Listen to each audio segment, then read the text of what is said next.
Johannesburg is silent and dark. It's only 8 p.m.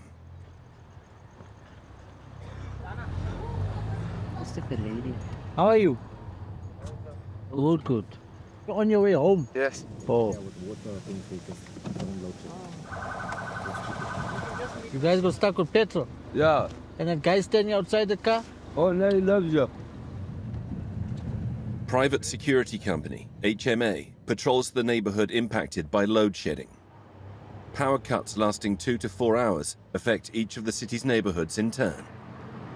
Day and night. This has become the norm for Imtiaz Mohammed. So the foot traffic now at this time is mainly the street kids, the guys that are homeless. And they wait for load shedding, they wait for it to get dark, they steal all the lights, they steal the fencing, they steal the gates. Tonight, Imtiaz is on patrol with his brother, Aslan, and his father, Faiz, who runs the company. They know it's going to be a long night.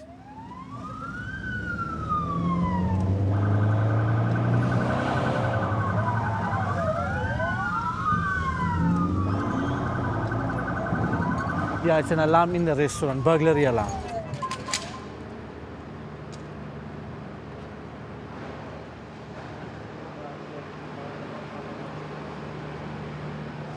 All clear. So you have to use your wit and you have to use your skill. Because either or, if they were in the store, we can get shot at. Crime rates are rising, the economy is in decline, and everyday life is disrupted. Every industry has been affected by electricity shortages. In the last few months, at the beginning of the day, at Good Hope Restaurant in Alexandra, a township in Johannesburg, the electricity has just come back on. For the restaurant's manager, Zinle Maseko, it's a constant nuisance. They have to prepare 500 meals to sell each day. So basically, this is the background of where everything gets done. We looked at getting a generator, but the power that we use is quite a lot. So the generator we need is a 3-phase, which is quite big. So at the moment, that's, as a small business, that's something we can't afford. So we've tried to find alternatives. We've got the gas stoves, the chargeable lights, we've got an inverter for the machine, just to try get things rolling, make it more easier. When it's available, electricity from national provider Eskom is getting more and more expensive. In April, costs rose by 20%.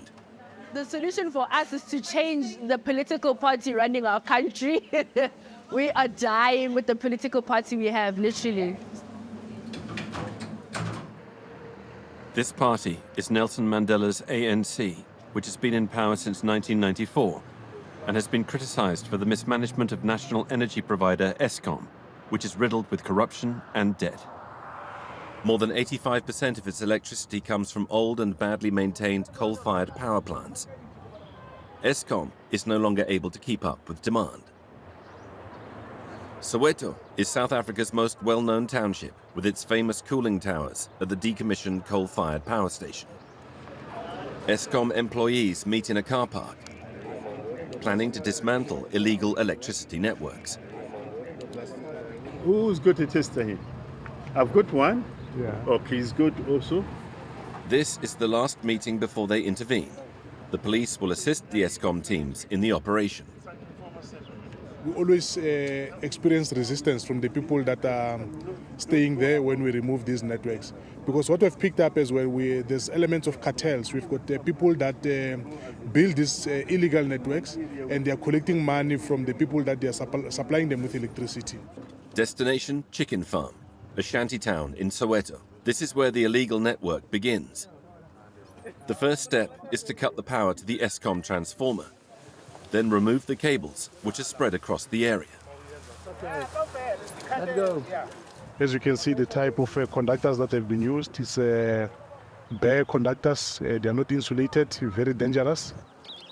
We keep on removing on a weekly, on monthly basis. But once we remove here, they'll go back into our network, steal our network, then come back and reconnect themselves. It's a safety risk to the communities, safety risk to the children. But over and above that, it's a lot of money that as a supply authority we are losing because of these illegal networks. According to Eskom's former boss, stealing and corruption are costing the company $55 million each month, a cost much larger than this illegal Soweto network could incur. Locals watch on. Philemon thought a load shedding had started, but came out of his house to realize something else was going on. We build it, this. We do it, yes. We risk our life about this because of the children that go to school. People that rob us, sometimes we put the light outside. They say, this place is too dangerous. So what are you going to do now? We don't have another plan. They must put in new electricity. We don't have another plan. But the legal network he hopes for is impossible, because this shantytown is not officially recognized. Philemon and his neighbors will reconnect their makeshift network, despite the risks. It seems that all of South Africa has turned against Eskom since the increased load shedding. The company can no longer provide power to everyone.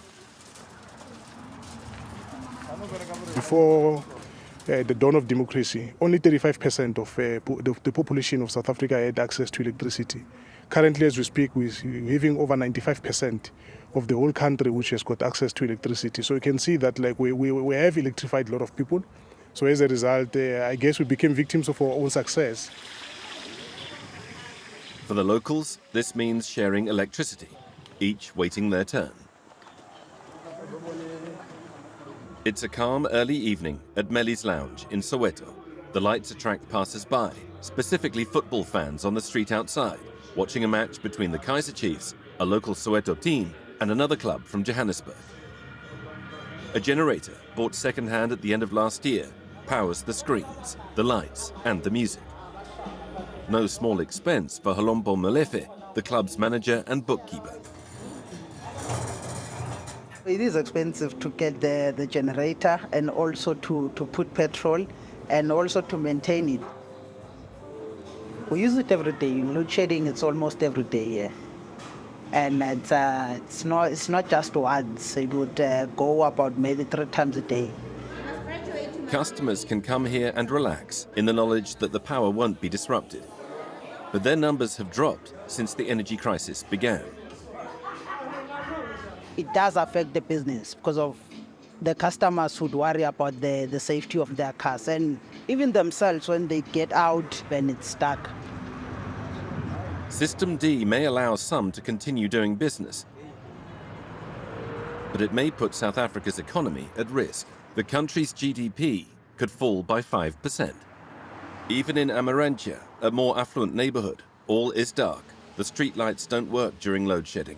But there are some houses that still have light. Anasuya Aramugam and her family decided to invest in solar power.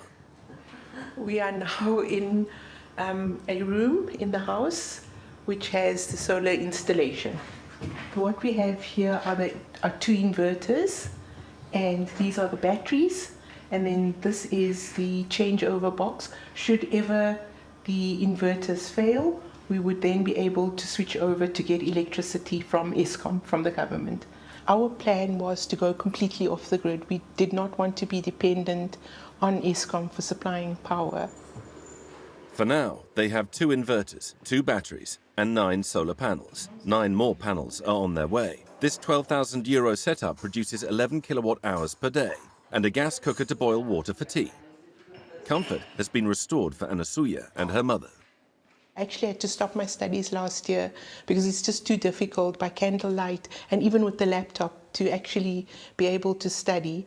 Now you can go and turn on your laptop, you've got Wi-Fi. If you want to make a cup of tea, you can go and make a cup of tea. Your geyser water is hot when you need to go and have a bath. You can carry on living without feeling the effects of load shedding. But Anasuya's setup is not the norm in Johannesburg, where everyone is feeling the effects of the energy crisis. Even security company HMA. Romeo, why are you driving on the yellow light? Without power, We have lights now. we are basically doomed. So even security companies need power. It's going to get the camera now. But we've got backup systems on our phones, so we can use the phones should anything else happens. Whether alarms are set off accidentally during the power cuts or they need to deal with real threats, the number of call-outs is rising night and day. An alarm was set off at this school.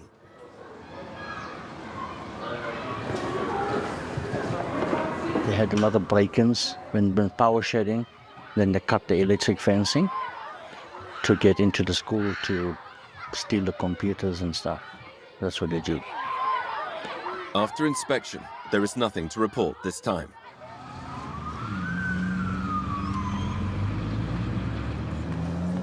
Back in Soweto, with bar manager Halompo Molefe and his family. He and his wife are enjoying the last hours of daylight. No generator or solar panels here, just rechargeable lamps and candles. During the day, I spend most of my time at the shop.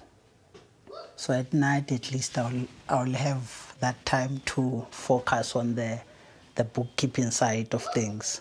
So it's a bit of a challenge. If you get home, you find there's load shedding. So you need to make sure. Coincidentally, the family dog is named Bougie, French for candle. Despite needing to organize her days around the power cuts, Halompo's wife Kaletso is able to see the silver lining. In the family, usually we play cards. When there's load shedding, we sit around the candle and then we talk and then we play games. And I find it nice for me. I look at the stars because we get to see the stars and the moon clearer. It's beautiful at night, so I enjoy it more. 1, 2, 3. And it's just as well. With winter coming to the southern hemisphere, it's likely that power shortages will worsen in South Africa and load shedding will increase.